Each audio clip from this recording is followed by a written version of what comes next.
So, I've been thinking, episode 6 of High School Fleet was intriguing to say the least, largely because of how sporadically my perspective on the main character changed as I was watching it.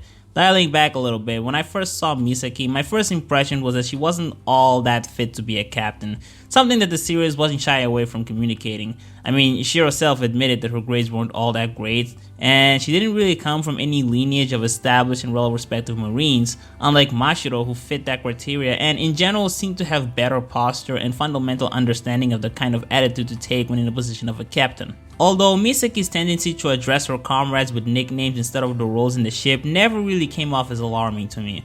All it meant was that she didn't have an uptight demeanor, which didn't really mean that much in the end as long as she was there to lead the girls when they needed. Furthermore, her inexperience, despite being very apparent in the beginning of the series, especially after Wilhelmina first woke up after she got rescued, and despite not knowing where she was and not recognizing anyone who was in the ship, witnessing the incompetence shown in the decisions and lack thereof made when they were fighting against the submarine in episode 3 made her impulsively correct her mistakes, which eventually resulted in better outcomes. But regardless, this was only inevitable as this was her debut, and the more time she spends in this position, the more experience she'll eventually gain in handling the little tasks and procedures. And for what it's worth, I think she was doing pretty well as a newbie. Episode 5 and 6, on the other hand, is where I think my skepticism towards her as a captain was at its strongest. The Harikaze crew, due to closer proximity, was sent by the school to investigate the situation with the Musashi battleship, where Mako, Misaki's best friend, was the main captain in command.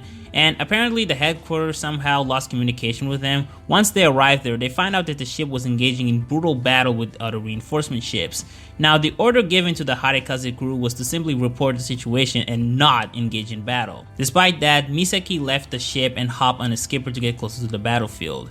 Now, this meant several things. One was that she was willing to disobey the orders given by the school. 2, she was willing to abandon her crew in order to save her friend, which that alone could imply that either she doesn't value her role of coordinating her crew at all times, or that she cared more about her best friend than the people in the ship. When I got to episode 6, her qualifications felt even more questionable. Wilhelmina even shared her experience with the captain of her ship, describing how she's a person who does her best to be as objective as possible and not let her emotions get in the way of her decisions, a lesson which I saw as an important one for Misaki to learn.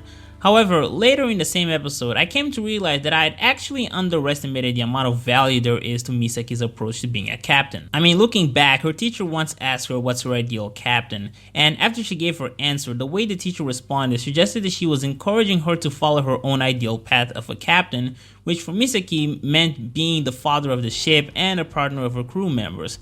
And what was apparent by the end of episode 6 was that her position made people like Rin, this shy and extremely anxious person, join the rescue crew alongside her in a sea filled with bombs, declared that she felt accepted and how despite her not knowing what an ideal captain should be like, she was happy with Misaki being her captain.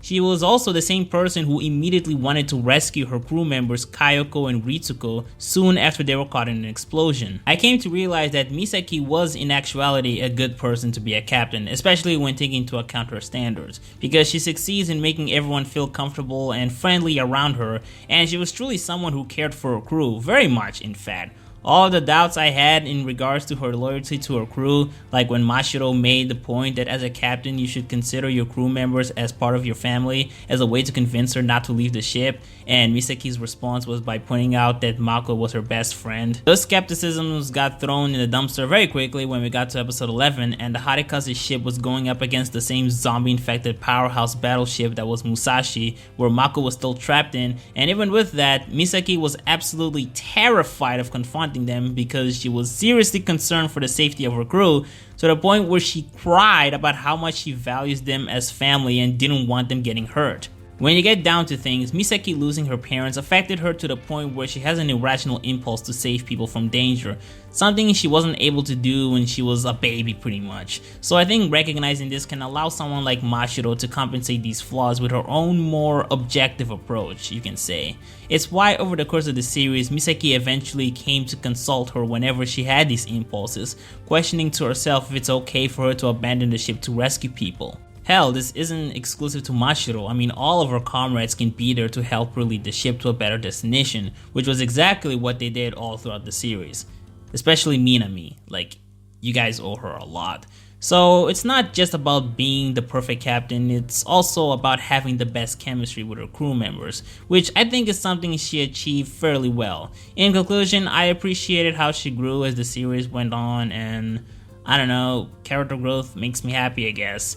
And yeah, that was on my mind, and now I can move on to other thoughts.